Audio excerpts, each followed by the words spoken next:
기업 회생을 신청한 티몬과 UMF에 대해서 법원이 오는 2일, 그러니까 이번 주 금요일에 두 회사 대표를 불러서 신문하기로 했습니다.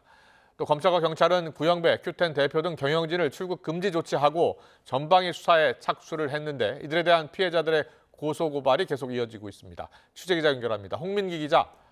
네, 홍민기입니다. 네, 먼저 티몬과 UMF 대표의 법원 신문, 오는 금요일에 열린다고요? 네, 그렇습니다. 티몬 대표에 대해서는 오는 2일 오후 3시, 위메프 대표는 같은 날 오후 3시 반으로 신문 기일이 정해졌는데요.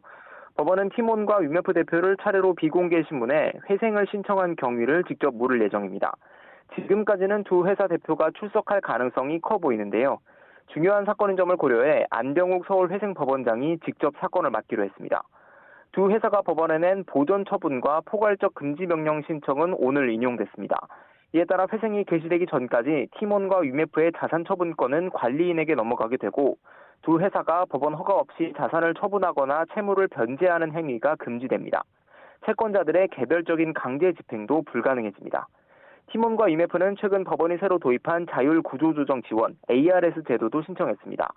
강제 회생 절차 대신 기업과 채권자들이 구조조정을 자율적으로 협의하도록 지원하는 제도인데 만약 ARS에 돌입할 경우 회생 절차가 시작되기까지는 더 오래 걸릴 수 있습니다. 네, 이번 사태에 대해서 검찰과 경찰도 동시에 수사에 착수했는데요. 어떻게 진행되고 있습니까? 네, 검찰과 경찰 양쪽에 이번 사태 경영진들에 대한 고소 고발장이 속속 접수되고 있는데요. 수사기관들은 우선 고소 고발인들을 상대로 사건을 파악한 뒤 필요하다면 피의자들에 대한 신병 확보에도 나설 것으로 보입니다. 우선 검찰은 어제 오후 이원석 검찰총장의 지시로 TMF 사태 전담 수사팀을 구성했는데요.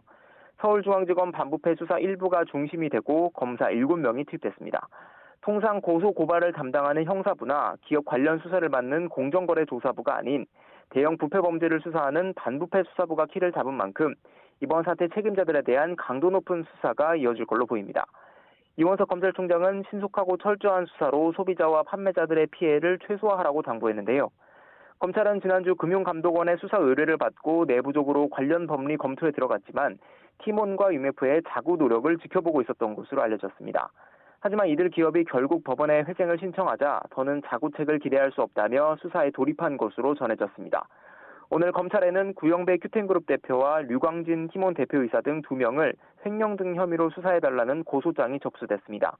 경찰도 어제 피해자들이 구 대표와 류하현 UMF 대표, 류광진 티몬 대표 등 5명을 상대로 낸 고소장을 접수하고 즉각 수사에 착수했습니다.